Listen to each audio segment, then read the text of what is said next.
தொடக்க நூல் அதிகாரம் 20. ஆபிரகாமும் அபிமெலக்கும். ஆபிரகாம் அங்கிருந்து புறப்பட்டு நெகேபுக்கு சென்று காதேசுக்கும் சூருக்கும் இடைப்பட்ட பகுதியில் வாழ்ந்து பின்னர் கெராரில் தங்கினார்.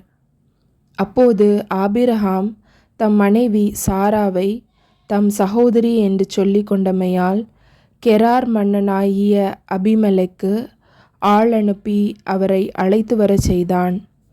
இரவில் ஆண்டவர் அபிமெலேக்குக்கு கனவில் தோன்றி, இதோ நீ அழைத்து வர செய்த பெண்ணின் பொருட்டு நீ சாகப் போகிறாய், ஏனெனில் அவள் ஒருவனுக்கு வாழ்க்கைப்பட்டவள் என்று அவனிடம் கூறினார்.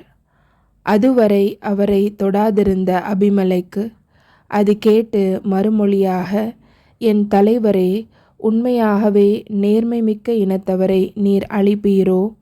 அவன் அவளை தன் சகோதரி என்றும் அவள் அவனை தன் சகோதரன் என்றும் அறிமுகப்படுத்தவில்லையா? நான் நேரிய இதயத்தோடும் தூய கைகளோடும் இதை செய்தேன் என்றான்.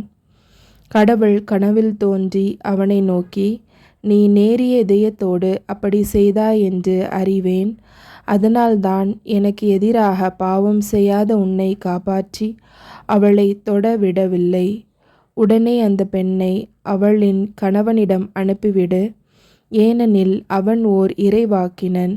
அவன் உனக்காக மன்றாடினால் நீ பிழைப்பாய்.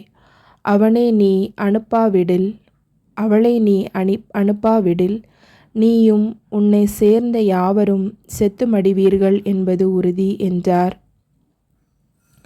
அபிமெலேக்கு அதிகாலையில் எழுந்து தன் வேலைக்காரர் அனைவரையும் அழைத்து அந்த வார்த்தைகளை எல்லாம் அவர்கள் கேட்கும்படி சொன்னான். அதை கேட்டு அவர்கள் மிகவும் அச்சமுற்றனர். பின் அபிமெலேக்கு ஆபிரகாமை வரவழைத்து, நீர் எங்களுக்கு என்ன காரியம் செய்து விட்டீர்? எனக்கும் என் நாட்டுக்கும் இப்பெரும் பழி நேரும்படி நான் உமக்கு என்ன தீங்கு செய்தேன்? செய்திருக்க கூடாதவற்றை நீர் எனக்கு செய்து விட்டீரே. நீர் எக்காரணத்தை கொண்டு இக்காரியம் செய்தீர் என்று அவரிடம் வினவினான். ஆபிரகாம் மறுமொழியாக, இவ்விடத்தில் கடவுளுக்கு அஞ்சுவோர் எவரும் இல்லை என்றும் என் மனைவியை அடையும் பொருட்டு என்னை கொன்றுவிடுவார்கள் என்றும் நினைத்தேன். மேலும் உண்மையில் இவள் என் சகோதரியே. இவள் என் தந்தைக்கு பிறந்த மகள், ஆனால் என் தாயின் மகள் அல்ல. அவளை நான் மணந்து கொண்டேன். மேலும் நான் என் தந்தையின் வீட்டை விட்டு கடவுள் என்னை அலைந்து திரிய செய்தபோது நீர் எனக்கு பேருதவி செய்ய வேண்டும். நாம் செல்லுமிடமெல்லாம் நான் உன் சகோதரன் என்று சொல் என்று அவளிடம் நான் கூறியிருந்தேன் என்றார். அப்பொழுது அபிமெலேக்கு ஆடு மாடுகளையும் வேலைக்காரர் வேலைக்காரிகளையும் ஆபிரகாமுக்கு கொடுத்ததுமன்றி அவர் மனைவி சாராவையும் அவரிடம் ஒப்படைத்தான்.